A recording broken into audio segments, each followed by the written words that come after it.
What is up, everybody? Welcome back for another episode of Destination the Show. This is episode 45. My name is Jamie Cameron, joined for the first time post 2024 MLB Draft by Jeremy Nygaard. Jeremy, what's up, man? How are you? I'm good. I'm good. How are you doing? You're still in a post-draft haze. I'm Something like I'm that. I'm doing well. Um, it feels kind of weird that the draft is finally over after all of that work, but it was super fun. I enjoyed streaming for 4 hours. And ever since, I have not stopped playing college football 2025 on PS5. So Yeah, that's pretty much what my entire life has been. that sounds familiar. Yeah. I think that like maybe you and I have spoken more about recruiting strategy on EA College Football 2025 than we have about any podcast episode or prep ever. What do you think?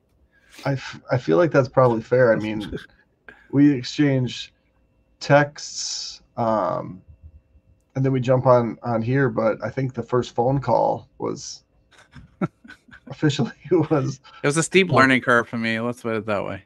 Yeah, but you figured it out if you just snagged the number one recruit in the nation. I'm rolling now. I'm rolling. Yeah. We should maybe do a podcast on other days to talk about NCAA football. Yes, we have strategies to share. We've learned the hard way. Well, dude, I'm excited to get into this with you. The draft is in the rear view mirror, but our coverage is not. We are going to recap the 2024 drafts for the Cubs, Brewers, and Twins in that order, because we'll follow the order that they picked in the first round. Why are we doing them all in 1 week? Because coming up next week, is the trade deadline. It's true. Trade deadline. Brewers buyers, Twins buyers, Cubs sellers. It seems like. Are you excited? Does the trade deadline get you going, or does it stress you out? It depends. So it kind of stresses me out. I think when the Twins are buyers, the part about them, getting better is exciting. But on the flip side of that, the part of them giving up the prospects that we talk about, that's less fun. Yep. When the Twins are sellers, the stressful part is you're following a team who's trash. But the fun part is you're getting the prospects. Like I was a huge Barrios fan, but the thought at the time of Austin Martin and SWR were like that was super exciting. I was a huge Austin Martin guy. So yeah, I mean if they're gonna buy and they're just gonna add around the kind of the fringe of the roster, that's less exciting too, because what's the point? Right? Right. And like going for it is great until that going for it guy turns into Jorge Lopez, and so I'm kind of a mixed bag. I do enjoy the trade deadline though. I do not. You will not be surprised to learn. I am already sick of everyone's trade takes online. I agree with you that I think it's going to be somewhat boring this time around. From a Twins fan's perspective, I'll be interested to see what the Brewers do, because they have similar needs in terms of arms and rotation arms specifically. I also think, like, from a Twins perspective, they've been much less successful as buyers than sellers. Obviously, last year they didn't really do much, even though they're in a position to buy, and the roster is somewhat similarly set up where you could make a case that the only real need is a rotation arm to get them through the rest of the season, assuming that they're not going to make a big splash. And it certainly seems like that is not on the cards with payroll, etc., where it is for a playoff caliber pitcher. So I'm not expecting it to be that exciting, honestly. Yeah, and I think the Brewers have the ability to kind of go for it. I mean, they have the comfortable lead, but if they want to go make a splash, they have the lower level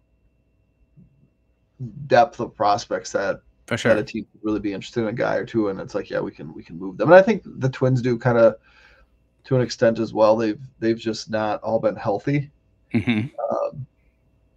But yeah, it'll be interesting to see what teams really go for it, because I think the incentive to be terrible for some teams with the lottery is less, right? So what's really the point? Mm-hmm. And the qualifying offer thing on impending free agents, that changes too when you trade those guys. So um, if there's a lot more buyers, or a lot fewer buyers, that's something the Twins will just sit out. Yep, for sure. Well, we'll break anything significant that happens around the trade deadline down next week. We will focus in particular on the minor league side of that. I think that might be most interesting for the Cubs. We might be sad at some of the losses for the Brewers and the Twin systems, but we'll see what happens in the next week. If anything huge happens, we may jump on for a quick emergency reaction pod, especially as with so many teams in contention. I do think there's a possibility that more organizations dip their toes in the kind of buy and sell,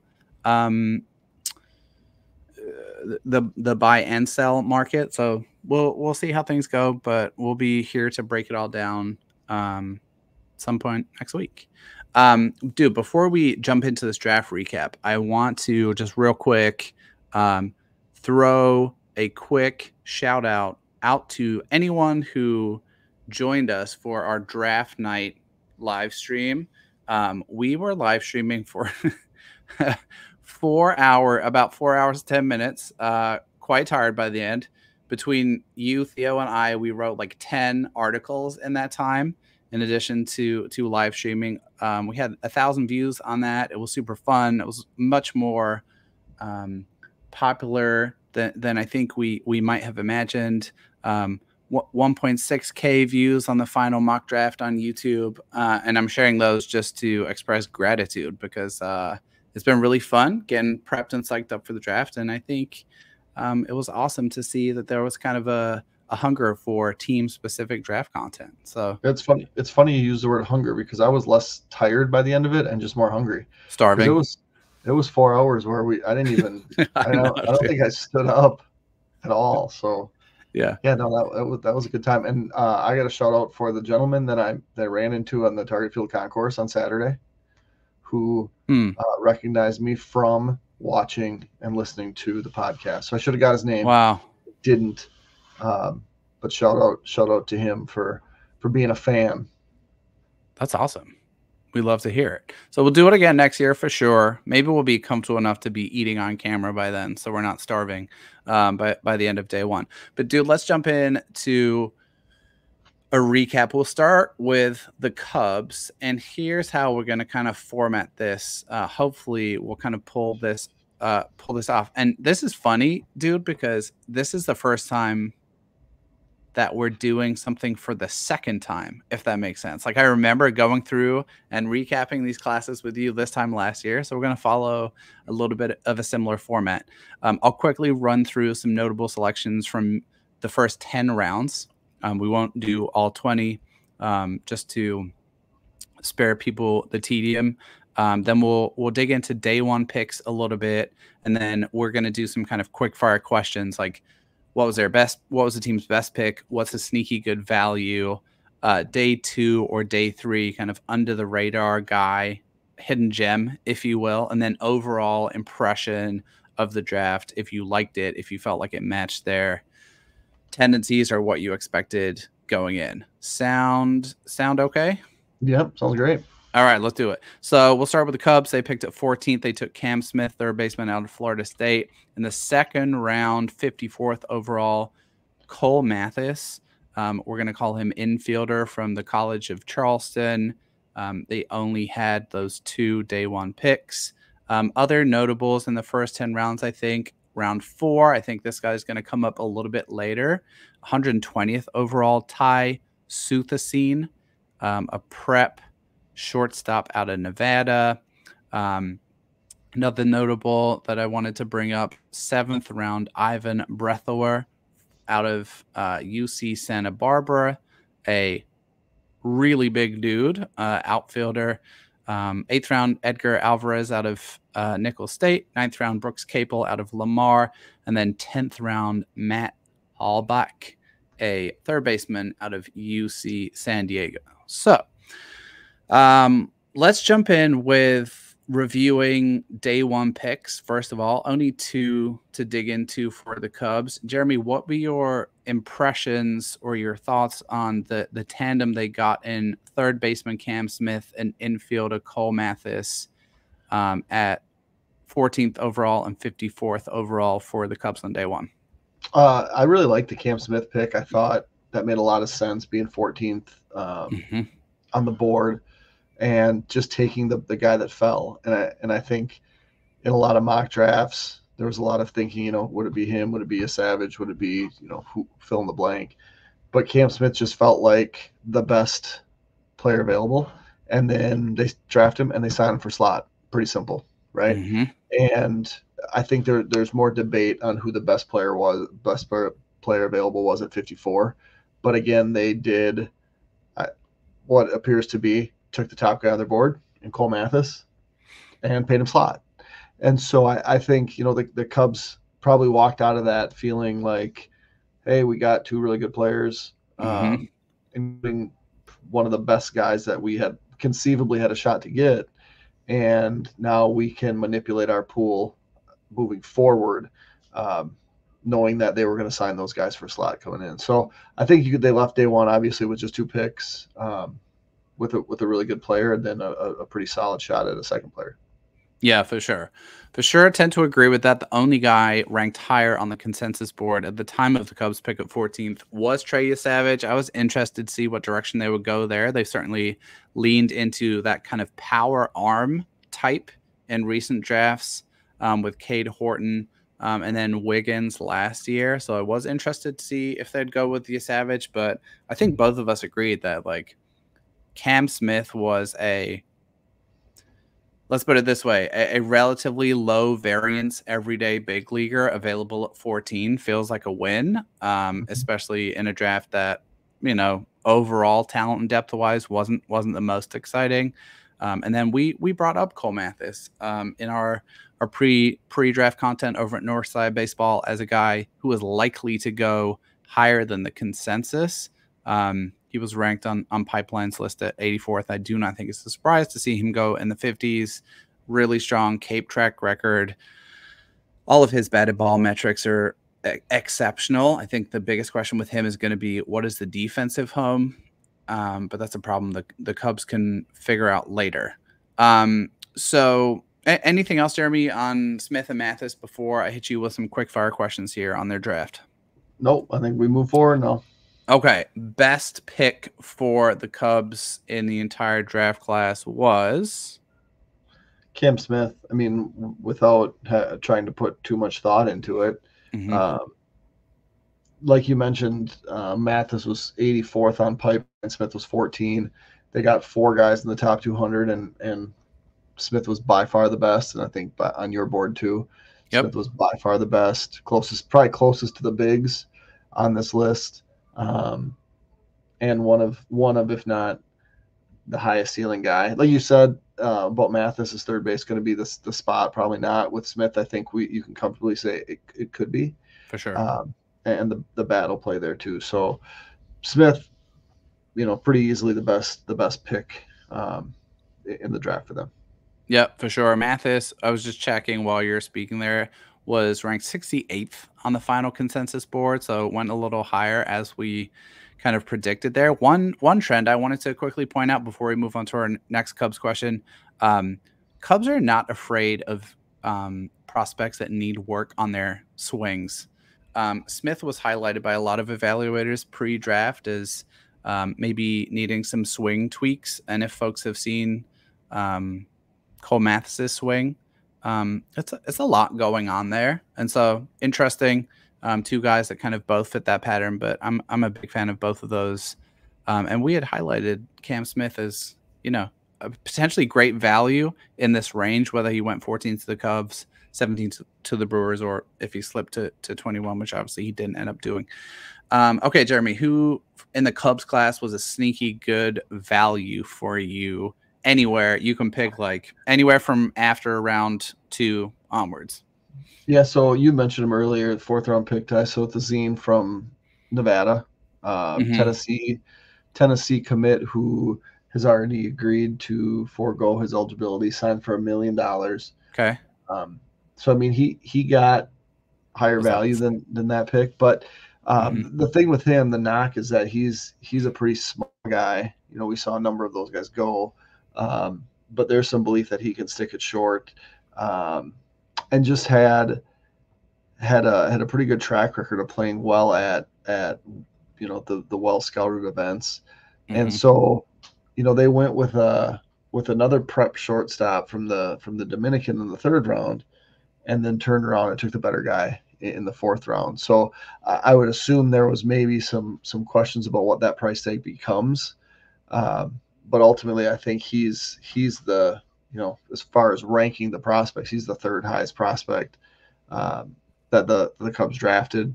With you know, I think there's an argument that he could be the 2nd highest if he comes out and hits like people expect him to, and he sticks it short. So a good high ceiling pick for the 4th round, and for $1 million, that's a pretty good investment. For sure. Zine was, I believe, 159th by consensus.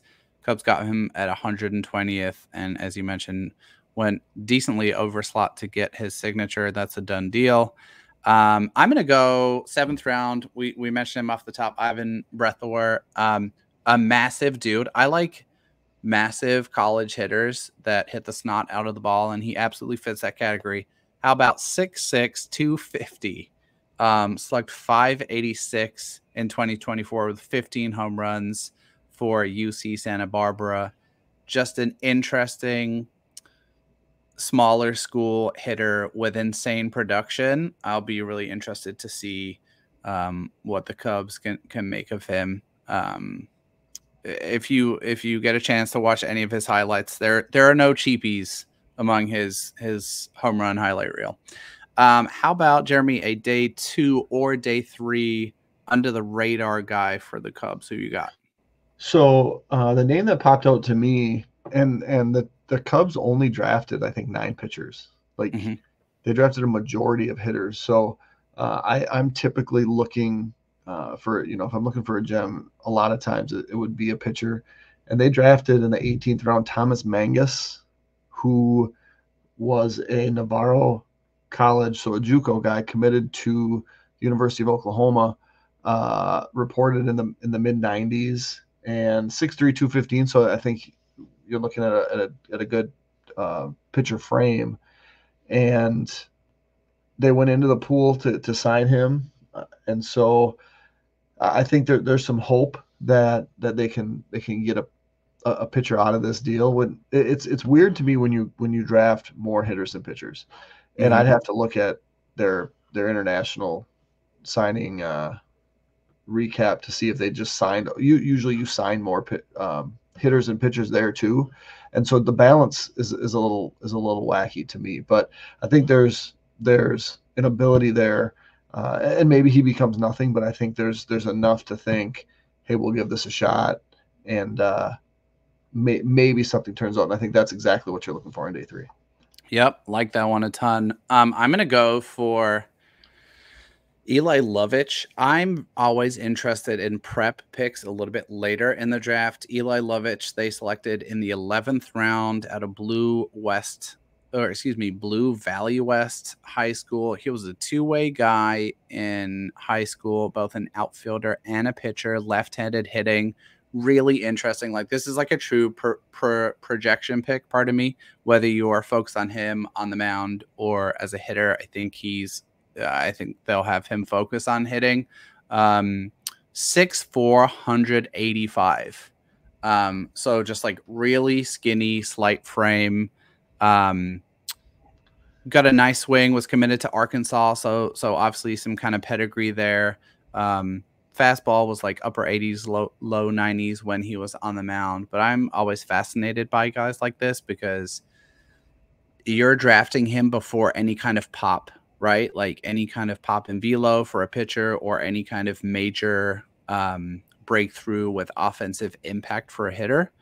So Eli Lovich in the 11th round, always fascinated by teams that lean into prep talent later in the draft, because the Twins are usually not one of those teams. And so this was an interesting pick. And still, I mean, they paid him like a late 3rd round, early 4th round pick for a guy who's just one giant bet on development. Yep. Which is crazy. The variance is extremely high, right? He could be an all-star, or he could literally never hit his way out of A-ball. Yep. So, yeah. I like those kind of swings. That's fun.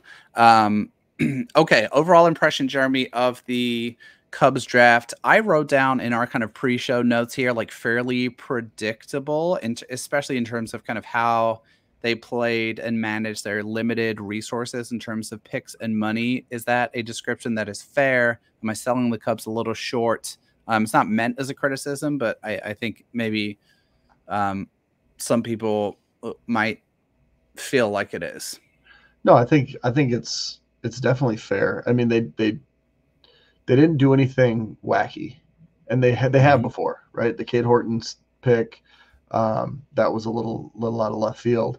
But when you look at just the values, the pool values and the bonus paid out, slot, a couple $100,000 under, a couple $100,000 over, less than 100 under, 50,000 under. Like they banked up a little bit of money, and then they turned around and took a swing in the 11th round.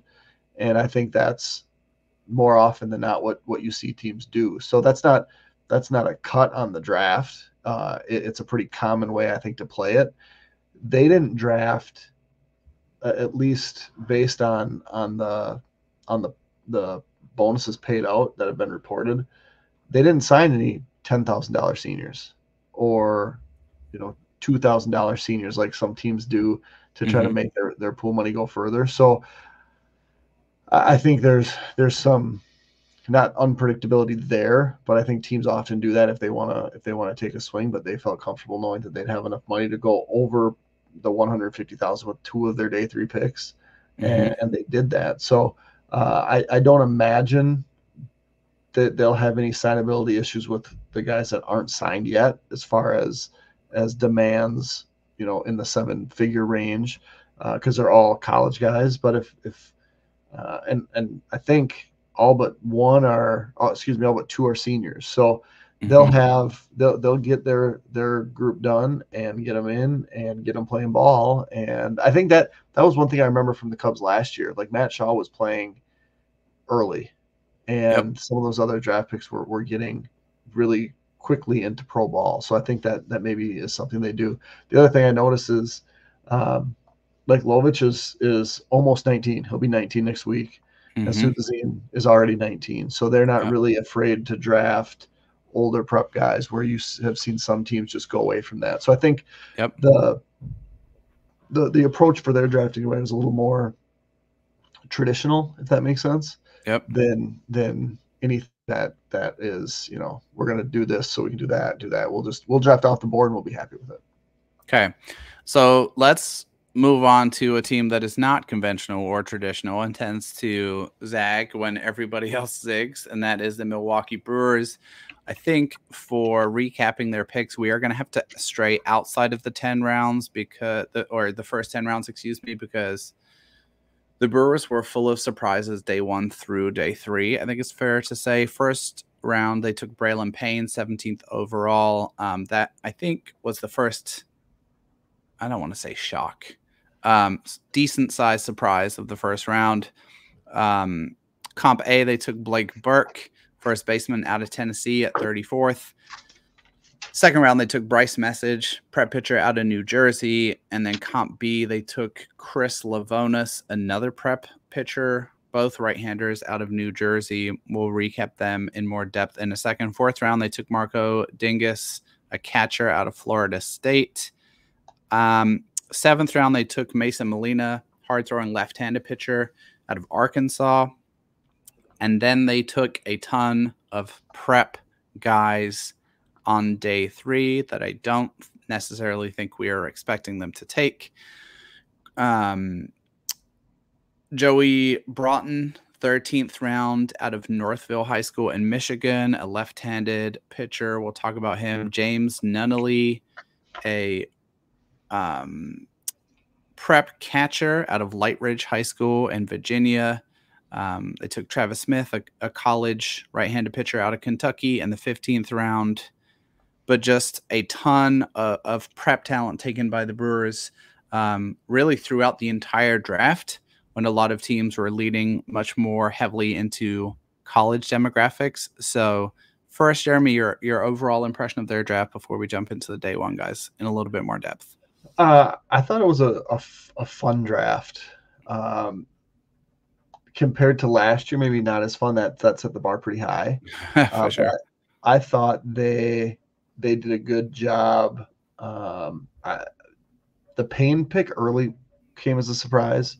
I thought that the Wilkins pick in comparison was a little more of a safe pick.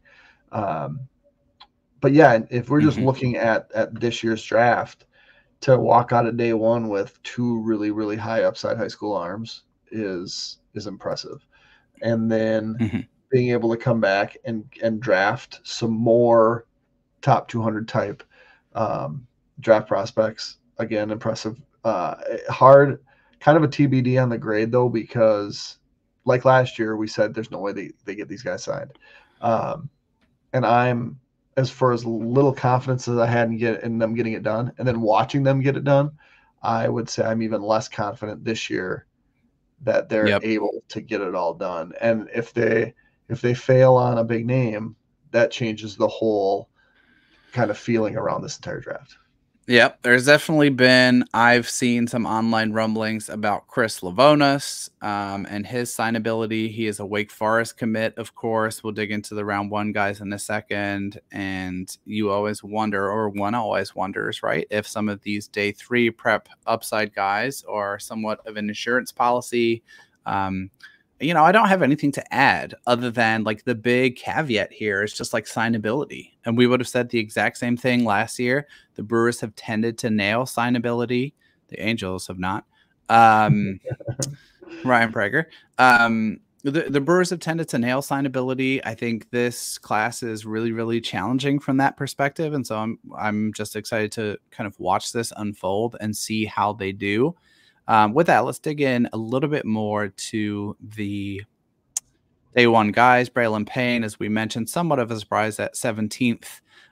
He was 54th overall on the consensus board, but clearly the Brewers liked him a ton. Blake Burke, I think, balances that Payne pick out, a high-floored college slugger with good hit ability too. For their Comp A pick, came in slightly under slot, if memory serves. And then Bryce Message and Chris Livonis to round out day one. Did you have a favorite pick, Jeremy, from that cluster of 4 day one selections that the Brewers were lucky enough to have? Yeah, I think when Payne got drafted, it was like, okay, interesting pick. Let's see what happens next. And then Burke, it's like, okay, let's see what happens next. And then Message gets drafted, and you're like, okay, that makes sense. And for me, he's my favorite in hindsight of that draft. At the time, Livonis getting drafted after that was fun to see.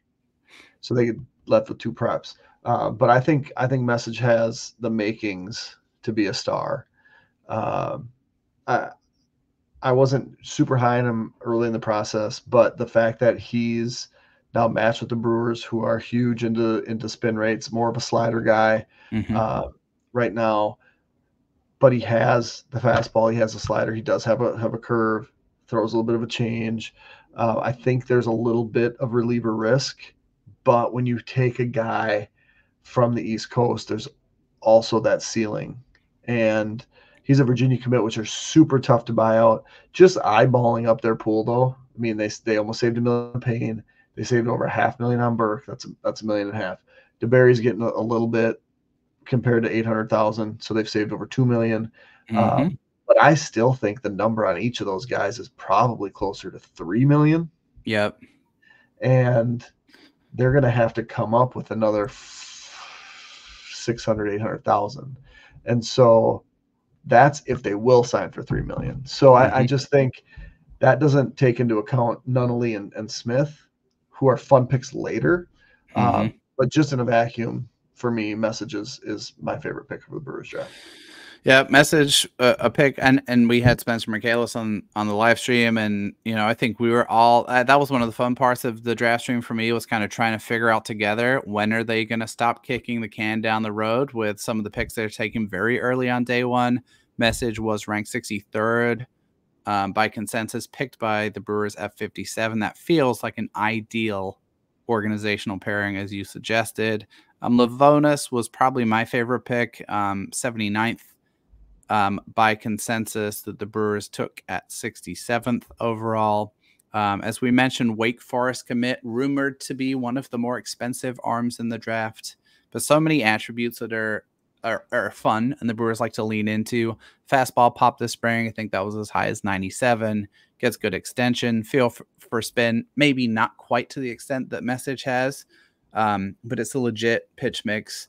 Great frame that you can see him kind of adding weight and strength and continuing to kind of develop and add to his stuff and his velocity. So the question becomes, can they get it all done? Or certainly, can they ensure that they get all of their day one guys done? That feels like an absolute must.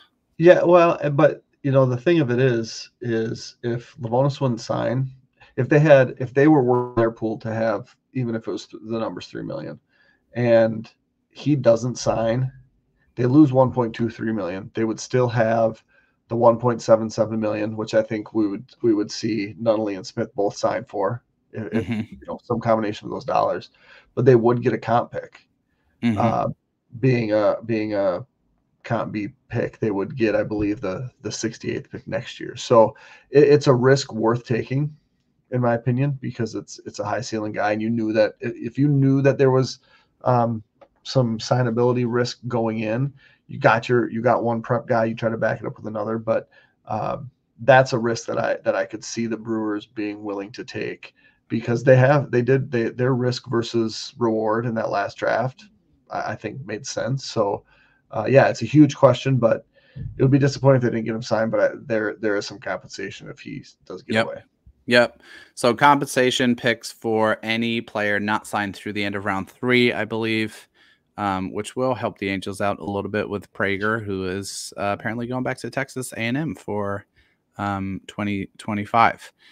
Jeremy, can you give me a sneaky good value pick, or is it too early in the Brewers kind of process here with so many questions about signing and signability to do that? Yeah, it's hard when they've only had 3 numbers reported. Okay. And I also just received an unprompted text that there may be some more signability issue in one of the guys that we talked about than maybe we knew before. So yeah, it's really hard to say. I do think that if they spread their money around, it's just, without knowing, I can't really assign this award at this point. Okay, I'm gonna assume that they sign everybody because I'm gonna choose to be an optimist, which is not usually my normal role. But one guy did want to mention Joey Broughton, 13th round pick. They picked him at 395th overall. He was not ranked by Pipeline, but he did feature on the consensus board. He was 174th by consensus. Northfield High School in Michigan, same high school as Dante Nori, who was a first-round selection of the Phillies, athletic prep lefty. Pitt commit, so that maybe doesn't feel as difficult of a sign away. Fastball up to 92, 94, good carry there. It's kind of a metrically appealing fastball, really good changeup with a ton of depth, and then a curveball, 1-7 type curveball. So Joey Broughton, a guy who wasn't necessarily on the Pipeline board, but a lot of the other boards that we keep track of liked a ton. I thought that was a great pick if they can reel him in. Day 2 or day 3 under the radar guy, Jeremy, for the Brewers? So I went with Nunnally. Yep. I'm assuming that if he's the Brewers, he's a Virginia guy too, no? Or he no? is, yeah, he is. Okay.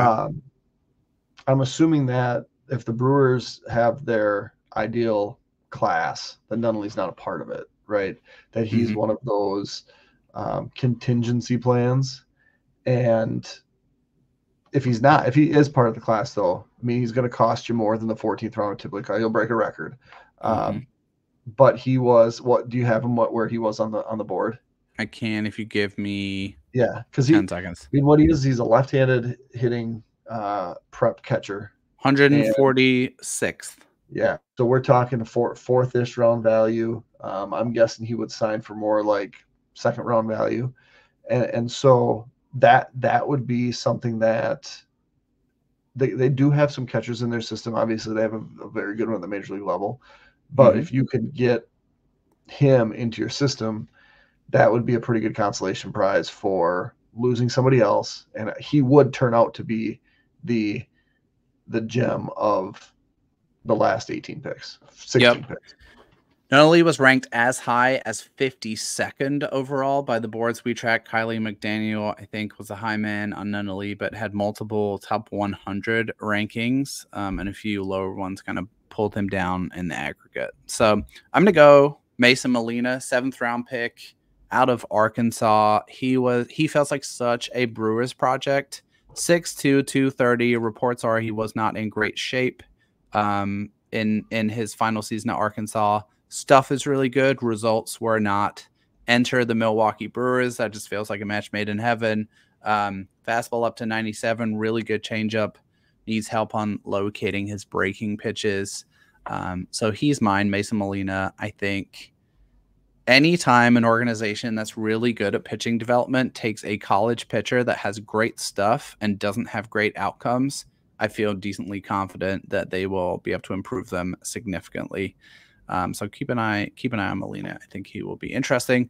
Jeremy, overall impression of this draft. What I wrote down our running order was insane. If they nailed signability, it's amazing. I also feel like maybe it's okay that they take some bigger swings and risks given the depth of their farm system currently. Still one of the best in baseball. What's your take on this class, even though you've already mentioned the caveat that we can't really evaluate it at this early stage? Yeah, so just looking at the draft class last year versus this year, I feel like this year's class lacked some of the bang, right? The Cooper Pratt. They had, I think, one less day one pick, but still had more top 100 draft picks on pipeline last year than they did this year, and then had two more guys before 200, and like they took guys from. So I just wrote these down. 4 guys from between 53 and 91, and last year they had 25, 45, 54. 87 and 98. And so it lacks some of the bang. But with that being said, if they get the signability right, it's still one of my favorite classes in the whole draft. I wouldn't say it's my favorite class like I said last year, but I would say top 5. And the Lavonis thing is a big deal though. I mean it's a top 5 class if he signs. It's not if he doesn't. And you should unmute. I didn't say anything. I was just testing to make sure you're paying attention. Brutal. Agreed. 100%. So we play the waiting game there. We will continue to provide signability updates on the Brewers class in future weeks up until the deadline. Let's move on to the Minnesota Twins. Jeremy, they picked at 21st in the first round. They were also the beneficiaries of having 4 day one picks. One of those due to Sonny Gray's qualifying offer, and their comp this year was Comp B. They took shortstop Kalen Culpepper out of Kansas State at 21st overall. They took Kyle DeBarge, another shortstop out of Louisiana Lafayette, at 33rd. Billy Amick, third baseman out of the national champion Tennessee Volunteers at the 60th pick. And then Dasan Hill a 6'5" left-handed pitcher out of Grapevine High School in Texas with the 69th overall pick. Some other notables. Third round, Kadeem Jiao, I believe is the pronunciation, the first ever player drafted of Senegalese descent, a catcher out of Loyola Marymount. Jaime Ferrer, a college outfielder out of Puerto Rico, had an unbelievable season for Florida State in the 4th round. Let's see, Derek Bender, a feisty, apparently, catcher out of Coastal Carolina in the 6th round. And then they went on a run of pitchers pretty much for the entire rest of the draft class. We'll dig into some of those guys in a little bit. But Jeremy, let me get your overall take first of all. I think the overall impression and feedback I've gotten from like Twins Twitter was like a little bit of underwhelmingness, a feeling of being underwhelmed about this draft. Is that just a product of not picking 5th this year, or do you see where people are coming from? Yeah, I think yes, definitely, because they're not drafting 5th. But I also think that it's not completely unfair to say that, because aside from Hill, it lacked some of that huge upside, right? Mm-hmm. I do think it was a solid draft, and I wouldn't back off that. But I think when you go college shortstop, college hitter without really a place like that, there's not a whole lot super exciting about that. Mm-hmm. And I mean, if it was college first baseman, it would have been less exciting. But I think that's kind of where that feeling is warranted. Yep. It's also true that the Twins chose and selected some guys higher than their consensus rank. That was true for Culpepper, who was consensus ranked 65th overall. I want to say DeBarge was 50th overall. So they did take some players a little bit ahead of where they were ranked on the consensus board. Is this fair to say, though, too, Jeremy? Let me ask you this. I felt like the Twins have beyond kind of earned trust when it comes to the college hitter types that they tend to take ahead of their consensus position. I'm thinking of guys like Ryan Jeffers. I'm thinking of guys like Luke Keeschel. Obviously, not every one of those guys is going to work out, but they've tended to draft guys ahead of their kind of consensus rank who have turned out to be major league bats. Is that fair flowers to give the Twins? Yeah, I think so. There hasn't been, as far as this demographic goes, in the last handful of years, there hasn't been a lot of significant misses. Mm-hmm. And like you mentioned, Keeschel, I think, is the one that kind of allows them to do this, because he's been so much better than anybody really expected. There have been some bad picks, not necessarily under this regime, but you forget the good, or you forget the good a lot quicker than you forget the bad. So, mm-hmm. I think that they deserve a fair shot at letting us see how this class goes. The Twins, though, typically don't get their guys into pro ball real quickly. Yep. And so it's a kind of a remain to be seen evaluation, at least for the college hitters in this class. And the pitchers, who knows when we see those guys start throwing. Yep, for sure. So sidebar on Keeschel, only because I want to tease that we're going to be digging back into prospects soon. Hit a 3-run bomb tonight, up to an 882 OPS at AA. Pretty good. Best pick for the Twins, Jeremy. Who's your favorite in the class? I bet we picked the same guy. Yeah, Desan Hill, as far as upside goes, like I've said all along, the prep pitching demographic is the funnest demographic for me.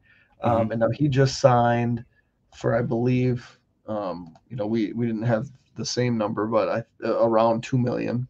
Yep. And so we're looking at somewhere in around pick, what would that be? Around pick 48 to 50 money. So we're talking second round money. They got him at the end of comp B, and there's all sorts of upside there, right? Mm-hmm. And the floor on this demographic is extremely low, but you can draft a high school guy at this round and get someone that will compete for the highest awards. And so that's what makes this fun.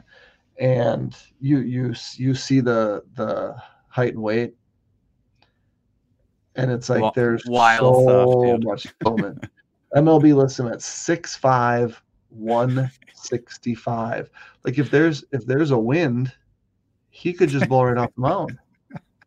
And he can throw at 98. So when you figure that he can, when he puts, and I think he even alluded to it in some post draft interview, like there's more to add there, and the Twins will do a great job. Yep. And he's gonna be fun to follow. But I think Amick has a very high ceiling if he hits. Yep. But there's also severe bust potential there too. Yep. So a couple of tendency. I got some thoughts about. Let's talk about Amick first, real quick, and then I want to come back to Hill. Amick is really interesting. One thing that I think is really come through in Sean Johnson's post-draft interviews and comments is the Twins tend to lean into and feel like it is difficult to teach bat-to-ball skills. Something they're not afraid of in their recent trades and their recent draft picks is chase rate. Kalen Culpepper had a really high chase rate in college. Billy Amick had a really high chase rate in college. Gabby Gonzalez, who was acquired in the Jorge Polanco trade, has an insanely high chase rate. I think the Twins think they can improve that, particularly against off-speed and breaking stuff. Billy Amick is interesting and kind of a challenge because he has a really high chase rate and there are some contact questions there. And so I think you're spot on. Like the upside is really big. It's like 30 home run upside, but there's a chance he hits like, 210 or worse. So I think he's going to be an interesting one for Hill. I mean, like you mentioned, the upside is huge. The height weight is wild. One thing I've been wondering in the last week or so is like, is he going to be like David Festa, who is just like really tall and really skinny? Not that obviously Festa's gotten much stronger since he was drafted, but that could just be Hill's body type. But I think he was a sneaky much higher on a lot of boards than he ended up by consensus. I don't think you're going to see Dasan Hill pitch until 2025 because they're going to send him to Instructs. He's going to go to velocity camp. He's going to do all the things they send the prep guys to do at Fort Myers in the latter half of this season. If we remember the conversation we were having this time last year, it was, when are we going to see Charlie Soto debut? Don't hold your breath on Dasan Hill. It's going to be a minute, but he's super exciting. Also, Jeremy, noteworthy, selecting Hill checks one more box. So now in the 4 drafts, 21 through 24, they've drafted every single demographic on day 1 except a catcher and a college right-handed pitcher. So do not let it be said that the Twins only draft college hitters, because they don't. I won't say it ever again. I'll say it again. Sneaky good value pick for you in this Twins class, and why? Yeah, so with their 3rd round pick, they took the catcher from Loyola Marymount, Kadeem, and I'm not sure how you say this last name. I think it's Zhao. Zhao. It could be whatever. But he was hurt a lot last year. Hasn't played a ton, but I think there's a bat there to like, and if they can develop him as a catcher, it would be another one of those sneaky good picks. And when you get to that part of the draft, the hit rate is not significantly high anyway. So if you can take a chance on a bat that also can play a premium position, I think that's a fair thing to do. And then it appears that he signed for about 160,000 under slot, so that Okay. allows them to turn around then and pay somebody bigger money later in the draft. So I like that pick, Yep. and they do. You can always use catching depth, right? It's like, are you going to take that 4-star defensive end that's interested in your college? Yeah, you are. So at the same rate, you're going to take the catcher that can hit a little bit. And let's talk about that though, because we spent so much time in like conjecture prior to the draft about what were the Twins going to do interacting with this cluster of college catchers around their range. And I think we got kind of an answer there, right? And we said at the time we have this hunch that maybe the Twins feel like they can get some value at catcher later in the draft with a hitterish guy who might be able to stick defensively. And I think we saw that, right? We see that with Zhao. We see that with Derek Bender, who they took in the sixth round. Like, probably not a catcher, but maybe, who knows? It's the same approach they've taken drafting guys in the last couple of years, where we're going to keep this kind of skill set, whether it's Ricardo Olivar. I'm missing a ton of guys in the minor league system, but guys who are kind of part-time catchers, and one of them will kind of emerge with that skill set, I think. It's an interesting approach as opposed to drafting a specialist catcher early on. I'm going to go for my sneaky good value for Jaime Ferrer. He was their 4th-round pick out of Florida State. He was originally a catcher also, interestingly, and volunteered to move to the outfield, was part of a very successful Florida State team in 2024 and had an absolutely massive offensive season. Ferrer hit 317, 418, 665, good for a 1.03083, OPS, 22 home runs. 25 walks versus 41 Ks, has a good Cape track record to boot, a 420 on-base percentage in the Cape Cod League. I think our friend Tom noted that there was like 5 guys picked who had more than he had a really interesting, maybe Theo can find it for us. He had a really interesting stat about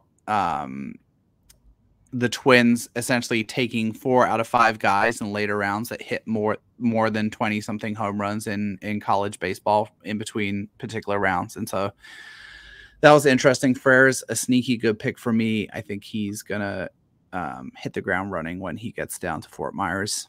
Day 2 or day 3 gem for you, Jeremy, from the Twins draft class? Anyone kind of under the radar here? Well, I think we will probably go the same way here. 11th round pick, Michael Carpenter. Yep. Another one of those skinny lefties, a JC guy, signed for over $500,000, and so I think there's some hope there. And I'm a sucker for upside, and so that to me is just it's a fun pick. I believe he was committed to East Carolina. Mm-hmm. Good pitching school, and so he's pitching junior college.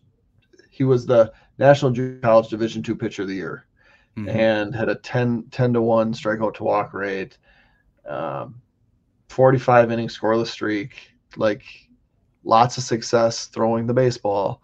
Now let's see if he does it. Now that's where you draw the parallel and say Louis Varland was not coming from a big time pitching. He's a Midwest school, had success, wasn't known super nationally, and is a major, well, not right now, but has been a major league pitcher. So I think you've just added now another quality arm with a high upside, another lefty. So I mean, and I've said it before, there's not a ton of lefties in the system. Prelip is finally healthy-ish again. Across all the fingers and the toes. But Carpenter just he has there's that feel that I think it could be a lot of fun. He doesn't throw it super hard yet, 89 to 93, but what do the Twins do? Add velo. They find more, and I have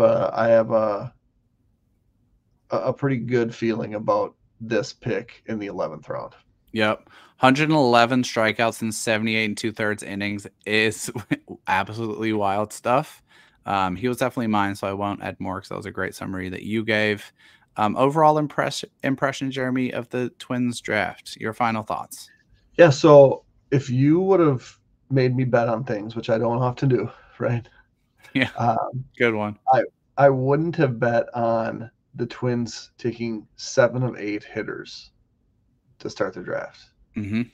So that to me was like another hitter, another hitter, another hitter. But that's kind of their, you said with the Brewers they zig when other teams zag. That's kind of the Twins thing too, right? To a different extent. I think that the Brewers take these big, sharp turns, where the Twins will just kind of choose the less popular fork in the road, that's going to lead you to where you want to go a little bit quicker. So they got quality with their hitters, and then like they do every year, quantity with pitchers, and then develop those guys, and they're gonna get some gems that we didn't even talk about, right? Is it going to be Hall? Is it going to be Jones? Is it going to be Carpenter? Is it going to be one of these guys from later? We don't know, but I would bet that a pitcher from this draft class, or 2 or 3, make it to the major leagues. Yep. Like that summary a ton. And I do think like that's one other, you brought up a really good point that's worth hammering home. I don't think the Twins were expecting to draft so many hitters. Sean Johnson made note of that after his day 2 press conference, I want to say, essentially saying, and I'm paraphrasing here, obviously, but we didn't expect our board to hold up the way that it did with hitters. So seeing those guys like Ferrer, like Zhao, etc. I think they kind of continue to lean into that maybe a little bit longer than they had originally planned, if we're reading between the lines just a little bit. Okay, that's 3 draft class recaps. We're going to finish up with a listener question that I think is interesting and kind of relevant here. Then we'll close it out and give folks a little preview of what's coming up in the next couple of weeks. Okay, so listener question from Max. I was wondering if you guys know anything about the undrafted free agents the Twins have signed so far. BA has listed Xander Sechrist, a left-handed pitcher. Pardon me, not sure why it says right in running order. A left-handed pitcher out of Tennessee, and Ivan Romero, a right-handed pitcher out of San Diego. Definitely. We can definitely talk briefly about these guys. Sechrist is a very, very famous for a undrafted free agent sign. He pitched for the University of Tennessee. Actually kind of a cult hero for that team, honestly, because he pitched and started Game 3 of the National Championship Series against Texas A&M. So left-handed pitcher, 6'2", 195. He announced his signing very shortly after the draft ended, so I'm guessing he was kind of a preferred undrafted free agent signing for the Twins. They worked to prioritize that deal. 78 innings in 2024 for Tennessee, 3.12 ERA. Stuff is not going to blow you away. He really doesn't walk anybody. 1.8 per 9 innings, 8.8 strikeouts per 9. So just, more clay for the Twins player development to mold. Ivan Romero, not going to give away too much stuff about his story because I'm actually writing about him for Twins Daily. So there'll be something up there in the next week or so on him. But he is a pitcher who's been pitching in the Northwoods League this summer. Smaller guy, worked in college at the University of San Diego as a reliever. Pitch mix, pardon me, because I'm reading. A 4-seam, 2-seam, knuckle curve, changeup. Velo took a pop this year. Fastball up to 96. Good vertical approach angle. So he's going to be another intriguing guy. And there'll be more coming up on him at Twins Daily in the next week or so. And I believe those guys actually put pen to paper today. Twins Player Development tweeted out a picture of the guys that have signed so far. Oh, sweet. I didn't see that. Only thing I have to add on that, and I don't know exactly how like the draft board looks or works late in the draft, because like you look at their signings and they signed Logan Whitaker to a $10,000 deal, and then turned around and drafted another college guy that's not a senior, but my intel says that Seacrest was one of their guys to draft, and they just ran out of picks. So my guess is, had there been a 21st round, that would have been their pick.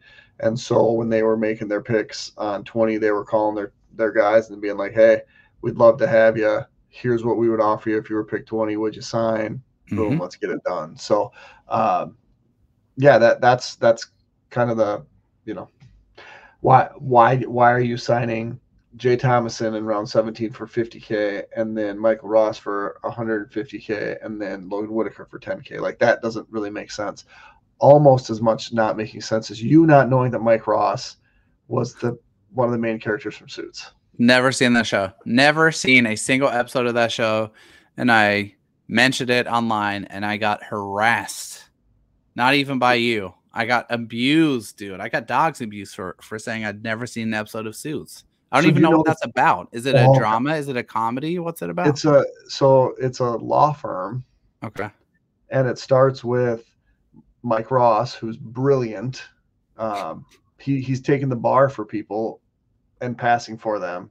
Okay. And then he basically gets banned. He can't ever be a lawyer. And he's gonna peddle some drugs for a buddy, recognizes that he's gonna get caught, accidentally walks into this interview with this big time lawyer, Harvey Specter, and wins Harvey over. And Harvey wants to hire Mike to be a lawyer, even though he can't. And boom, that's the show. It's phenomenal. The first season is almost perfect when it comes to TV shows. Theo said in the chat he hasn't seen it either, so you're actually the outnumbered one here. But I will say, as soon as I tweeted out that pick, I got like 6 replies with a gif of that guy. So a lot of people are on your team. All right, let's finish up with some housekeeping stuff real quick. So we kind of abridged our draft recaps to make sure we can cover the fallout from the trade deadline at some point next week, hopefully. Time and place TBD, working around some moving pieces with the schedule. It is likely, not confirmed, that we have some guests coming up in the next month, at least one, to review the draft and kind of tie a bow on that. We usually do that in August to give everyone a little recovery time. Then some other things that are kind of coming up here. We will start to jump back close to exclusively into minor league content. And I got to say, dude, I'm really excited. I am excited to talk prospects. Feels like it's been forever. Final housekeeping for folks as we work to continue to grow the show. You can like and subscribe on YouTube. It's at Destination the Show. If you want to send us your questions, we have an email address. You can reach out to us, destinationtheshow@gmail.com. And anything you can do to support the podcast, whether that is downloading an episode, leaving us a 5-star review on iTunes, following the pod wherever you get your podcast from, is much appreciated. Thanks to everyone for the grace for a couple of days off after the draft. Hope you guys enjoyed the coverage and the wrap up, and we will be back next week. Until then.